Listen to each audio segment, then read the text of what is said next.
Does anyone else feel like it's been a while since I've like recorded a news video? Like I don't feel like maybe there hasn't been news really. I mean, there's always going to be like the little stuff from like Team Dokkan, and I don't always feel like half that stuff warrants an individual video, so I'm not really going to do it. But I will say, it's been a while.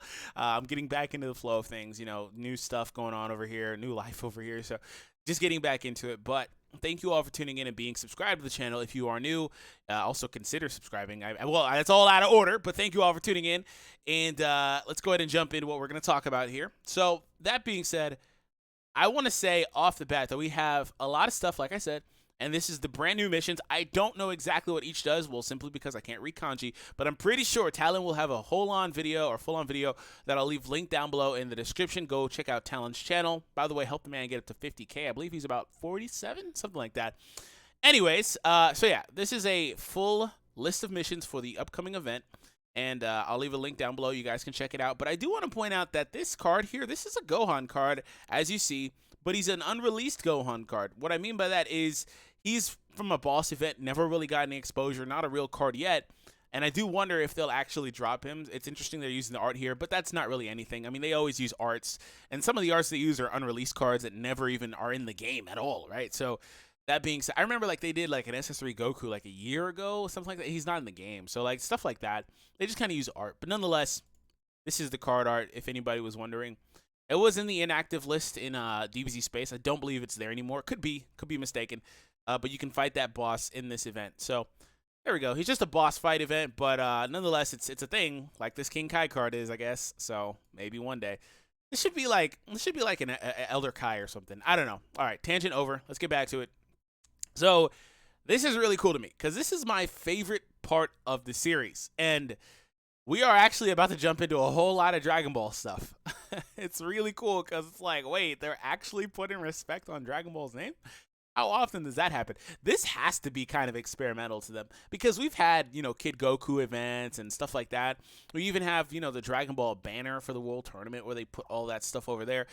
But there's never been a Dragon Ball-based Dokkan Festival banner. And I've been playing this game for 4 years. There's never been something like that ever. But again, they've from time to time drop characters, like they dropped, that Chi-Chi not too long ago. She doesn't really get talked about anymore, but, they dropped her not too long ago, stuff like that. So this is really, really cool. Can't wait to see it, and we'll see what happens. It probably is, again, experimental, but if this does well, maybe they'll do more stuff that's not always the regular Super Saiyan Goku or Vegito or Gogeta, whatever type stuff. You know what I'm saying, like the extra ultra hype stuff. Anyways, exciting fully open ultra development campaign being held. Get the items that will help the development of characters in the login and mission. To the other events, such as a new story event and the 29th Tenkaichi Budokai, so the 29th World Tournament. In addition, on March 8th, Dokkan Battle is also a special gift to commemorate the achievement for 1,500 days. That's pretty cool. So they're going to give out a reward or something. Mischievousness and Mischievous will Suko play the Dokkan Battle too. Okay, that makes no sense, but hello, Google Translate, my old friend. Okay, so first one is the missions. Yeah. So this is a login bonus. This one's the missions. I asked Renzi to make it to where we can see the login bonuses on here. I wonder if he actually did. I don't see the login bonus, but it's that's some pretty dope art there. Yeah, it's not here yet. Okay, cool. Thanks, Renzi. I appreciate it, man. He'll probably watch this and be like, oh, yeah, I did it, and here's where it is. You just missed it. Anyways, so that being said, we have that stuff. We have the Dokkan Fest. No, not Dokkan Fest. We have the missions there. Then we have the Dokkan Fest banner. So let's go ahead and take a look at the announcement, which was just right here. There is a Korin sweating. Korin and the giant ape Goku back there. Please, challengers, for a spectacular full-power showdown with the boy who will save the world.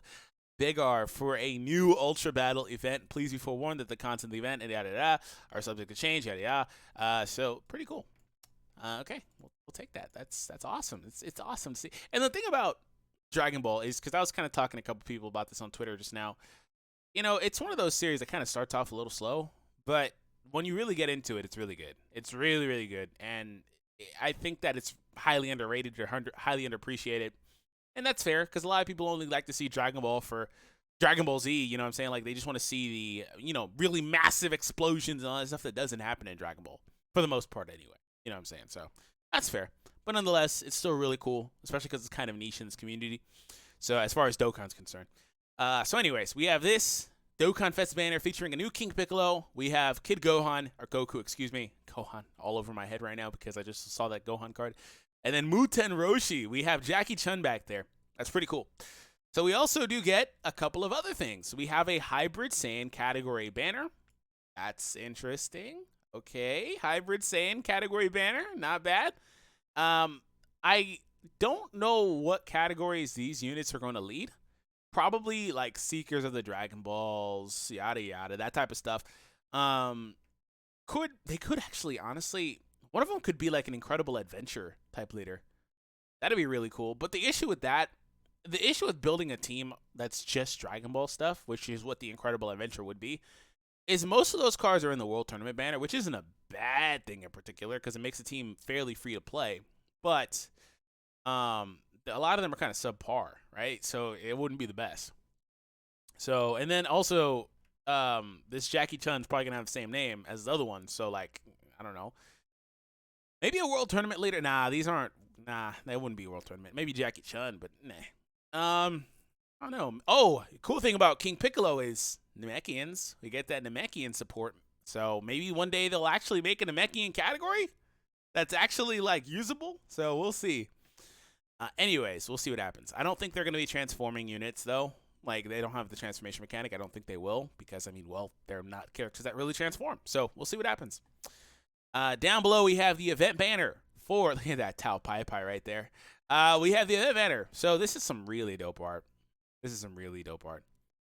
Kid Goku there. Really cool.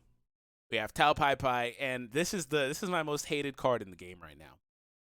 You're finally going to be able to awaken this Curse of the Blood Rubies movie, Kid Goku to LR. I didn't ever talk about this.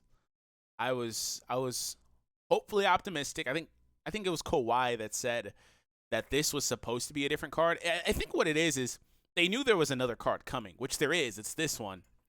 But they're kind of off. I don't believe that they data mine. They're called data mine. I think they just know stuff. I think they just have somebody that tells them stuff and they know stuff because this is stuff that, a lot of data miners in the community should be able to get, but it's always them and they're always correct well in advance. But I do think, well, for the most part, always correct.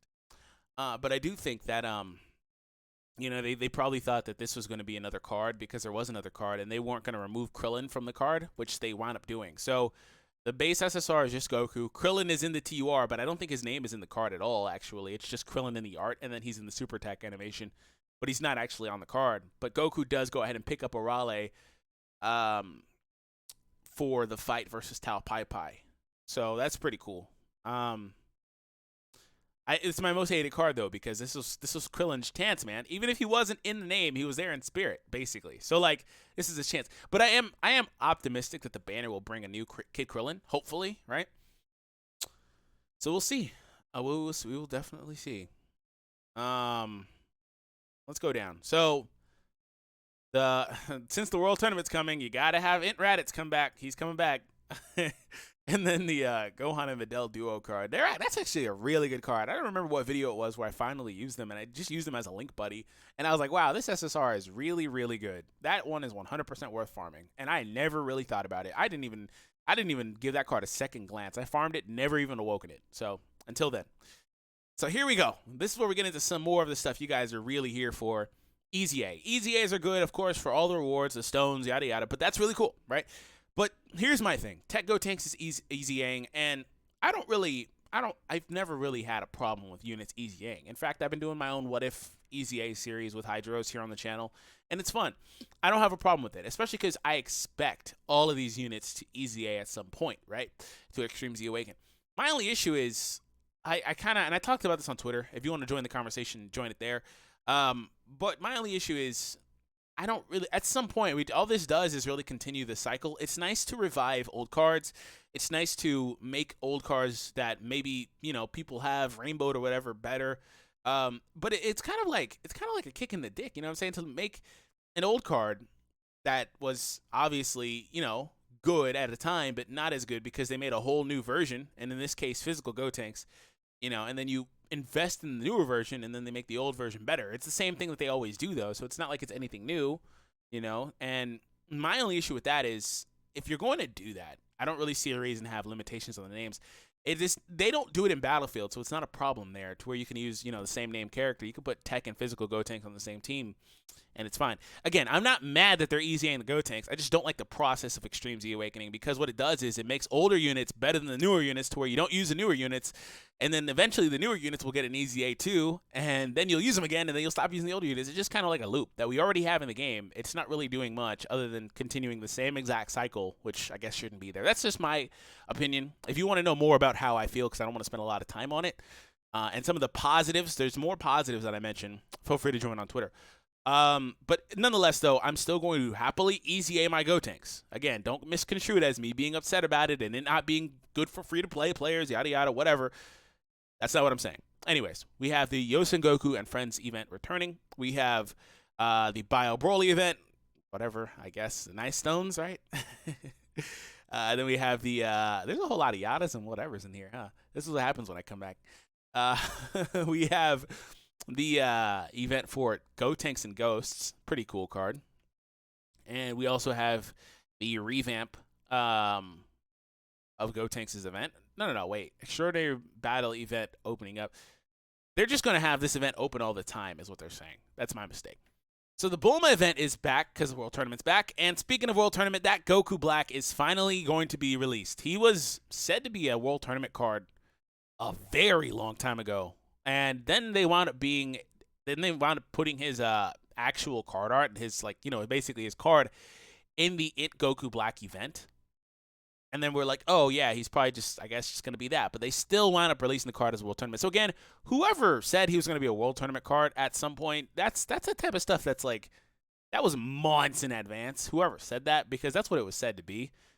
I don't know if that was any of the French data mining community or anything like that, but it could have just been a good guess. But nonetheless, he is actually a World Tournament card. So whoever said it nonetheless called it. So that's really cool. Unfortunately, the World Tournament is still only a couple of days for the people that need more time.